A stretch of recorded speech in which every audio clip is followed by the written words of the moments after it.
So fresh farm produce is one thing, but how does that reconcile with our food manufacturers who are notoriously squeezed by the big supermarkets? With labour and energy costs still rising, where do they get a chance to improve their margins? Well, Tanya Barden is the Chief Executive of the Australian Food and Grocery Council and joins me now.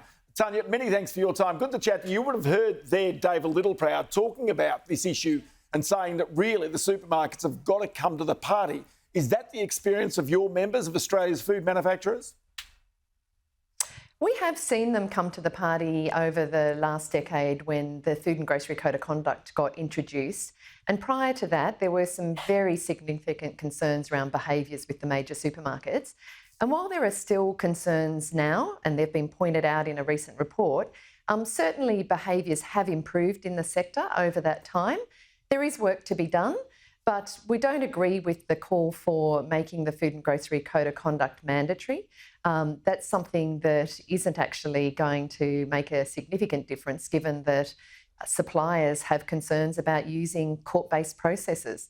So we think that there's ways to strengthen the code that we've got, work constructively with the retailers on doing that, and look to governments to introducing stronger penalties into the code. All right, but with higher energy prices, with higher labour prices in Australia right now, and quite clearly then with supermarkets always wanting their pound of flesh, just tell me about the relative health of food manufacturing in Australia in these conditions. So it has absolutely been a tough last few years. Food and grocery manufacturing is the biggest manufacturing sector in the Australian economy. It employs 275,000 people and has a turnover of about $135 billion. So very significant to the economy and a really important part of rural and regional communities where about 40% of the industry is based. But for the last 3 years, things have been very tough, as they have been for most businesses and indeed for the community. We've had the disruption caused by COVID, as well as we've had global geopolitical instability and weather events both domestically and globally. And these have put significant pressure on the industry to an unprecedented level. We've seen that coming through now in terms of inflation, and that's due to the very real cost pressures that we've seen across commodity, across warehousing, transport, wages, energy. Pretty much everything to do with manufacturing and distributing food and groceries has gone up significantly over this period. While we're seeing some easing in some of the costs, there is still a significant amount of pressure in the system. So just explain, therefore, the attitude during this period of time when it's been tough on food manufacturers, grocery manufacturers, the way in which supermarkets have been able to adapt. I mean, they've always got the option of going offshore and buying goods. They perhaps are a little limited with the Australian dollar being so low, but just explain whether they've been able to cut some slack for your members.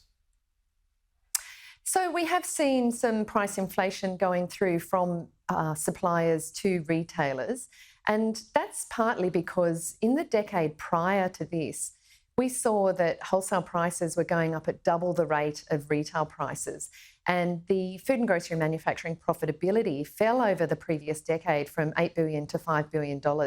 And that had a really strong dampening effect on investment within the sector. So that meant that when we then faced all these pressures over the last few years, there wasn't slack in the manufacturer's system to be able to absorb those costs. And so they really did have to go knocking on the retailer's door and make case for being able to pass some of those cost pressures through. And that's why we're seeing the adjustment in the inflation figures for food and grocery products, which has been really outstripping some of the general inflation in the economy. But what we're seeing now is that things are starting to get more difficult. Those conversations are still being had with retailers on lifting some of the wholesale pricing, and they are becoming more difficult. And suppliers really need to strike that balance between being able to lift their wholesale prices enough to be able to continue employing people and making profit to reinvest in Australia versus recognising that things are getting tougher for the consumer. And if you push your price too high, then it is going to not sell. So it's really about striking that balance. And it really is very important because, as you say, it's such a large employer, especially in manufacturing. The one thing you don't want is it being squeezed to the point at which jobs are lost in that industry, because that has a big flow-on effect through the economy. Absolutely. And what we had seen is that there has been offshoring of manufacturing over the decades. And so that is a result of a loss of competitiveness in the Australian economy. We do have higher wages, we do have higher energy costs. We've got additional transport costs compared to other parts of the world. But also in other countries, they provide more support to their food and grocery manufacturing industries. So we know that in our region, there are tax incentives and other investment incentives for food and grocery manufacturing. And so there is that risk that we lose that capability here. So, part of getting the settings right for our industry is about being able to get fair treatment from the retailers. And part of it is also about government policy settings that support and incentivise investment in this critically important industry.